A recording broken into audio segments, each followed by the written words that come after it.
Hey everyone, it's Mariana, and since we're getting pretty close to Halloween, I thought I'd give you some recommendations of movies that you can stream on Netflix right now. And before anyone asks, no, I am not sponsored by Netflix. The reason I wanted to make this video is because I know I'm not the only person looking for good Halloween appropriate movies to stream this time of year. However, I am taking a slightly different approach to this. A lot of the lists that I saw talked about the same movies, or at least mostly the same movies. A lot of them are classics or cult Halloween favorites, which Netflix has quite a few of, I'm not going to lie.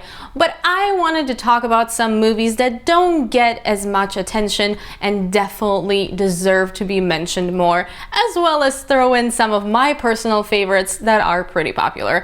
And of course, in this video, I'm talking about US Netflix. That's the only thing that's available to me, so they may not be available in all countries. I know Netflix is different depending on where you live, but if you're living in the US, you can stream all of these. So here are 13 movies to watch on Netflix this Halloween. Number 1, first and foremost, you knew this one was coming, so I'm just going to get this out of the way. The Crow. Of course I was going to talk about The Crow. It's one of my favorite movies. You have to watch The Crow on October 30th because it's Devil's Night, and this epic revenge story is my yearly tradition. I made a whole video about why I love this film last year, so if you need convincing, check it out. Number 2, The Host. Not the young adult sci-fi romance, the awesome South Korean monster film from 2006 from Bong Joon-ho, the same director who did Snowpiercer and Memories of Murder. To this day, this is one of my favorite South Korean films and one of the best monster movies ever made, so definitely give this a shot if you haven't seen it. Number 3, The Babadook. I think most of you have seen or at least heard of this Australian movie. I finally watched it this year, and as far as psychological horror goes, this is excellent. It's also one of those films that holds up really well on repeat viewings and has the perfect atmosphere for this time of year. Number 4, Pontypool. This is a Canadian independent horror film that I really like to recommend, even though it's not perfect. Set almost entirely at a small town radio station, Pontypool puts a very interesting spin on a zombie-like virus. If you want a unique approach, this movie has it. Number 5, if you're in the mood for an R-rated horror comedy, you cannot go wrong with Tucker and Dale vs. Evil. Two harmless hillbillies looking to relax at a rundown cabin are mistaken for murderers by a group of college students camping nearby, and things just keep going wrong. There are tons of fun references to horror movies and genre cliches, and I think this movie is just really entertaining and funny. Number 6, if you're craving an old school villain but have seen A Nightmare on Elm Street a few too many times, or at least have seen it recently and don't feel like rewatching it again, you should definitely check out Wes Craven's New Nightmare. I think this is by far the best out of the sequels, even though it is the 7th Freddy Krueger film. The good thing about it is that it does not rely on continuity, so if you haven't seen the whole franchise, you can just skip from 1 to 7 and you won't be lost at all. The movie actually has quite a few people playing themselves, including Wes Craven, and is set around the concept of filming another Freddy Krueger film. Number 7. Now, we all know that Sleepy Hollow is a big Halloween favorite, but I am here to suggest another, and in my opinion, a better Tim Burton and Johnny Depp collaboration, Sweeney Todd. I know film musicals are not everybody's cup of tea, but I think you should definitely give this one a shot. Somehow it manages to be whimsical and very dark and violent at the same time.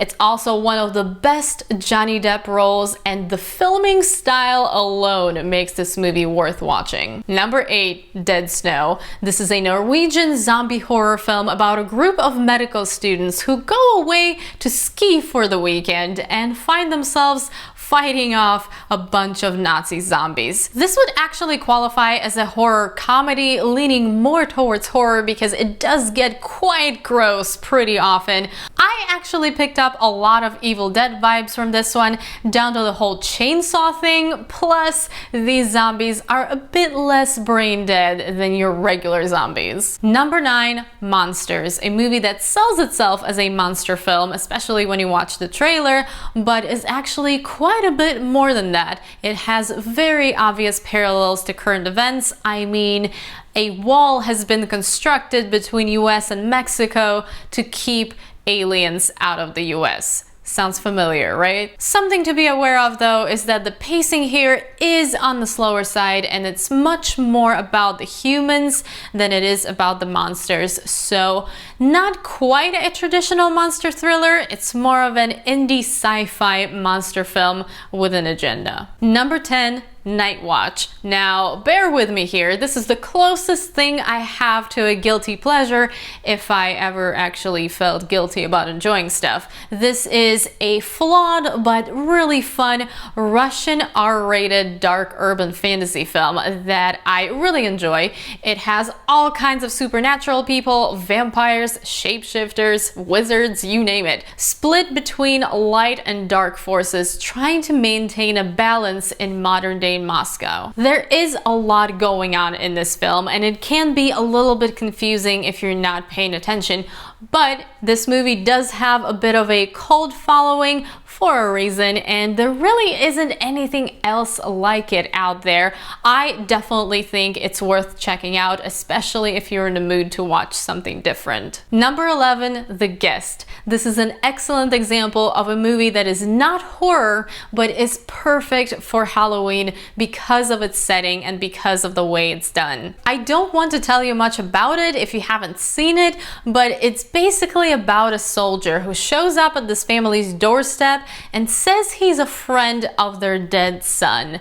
Really awesome thriller. Number 12, The House at the End of Time. I am actually surprised nobody ever talks about this movie. I randomly found it on Netflix and discovered a Venezuelan horror gem. This is about this woman who was convicted of a double murder because the creepy house I live in doesn't really hold up in court. And after 30 years in prison, she returns to the house and we slowly find out what actually happened. The old lady makeup they did on the lead actress is not the best, but you kind of get used to it, and they did it for a reason because they keep switching between the two timelines, so it makes sense. But what's more important is that it is very suspenseful, very atmospheric, and I definitely recommend checking it out. And number 13, last but certainly not least, I thought I would finish off this list with a cult classic, From Dusk Till Dawn.